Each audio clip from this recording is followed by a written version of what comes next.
So guys, for the first step, you're going to head it with search and type in Microsoft Store. Click on it. And then once you're on this, you're going to search for AV1 video extension. Click on it.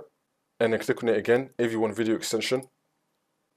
Now you just want to install it again. I already have it installed, but in your case you want to install this. And now for the next step, you're going to head it with search and type in check for updates. Click on it.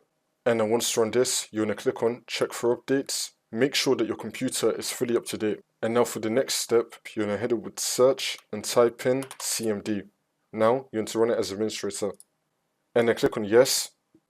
And then once you're on this, you're going to type in SFC /scan now, and then click on enter. Now you want to run the scan. Wait for this to load. I'm going to skip the video to when the scan will be fully completed. And then once that's been done, you now want to type in DISM /online /cleanup -image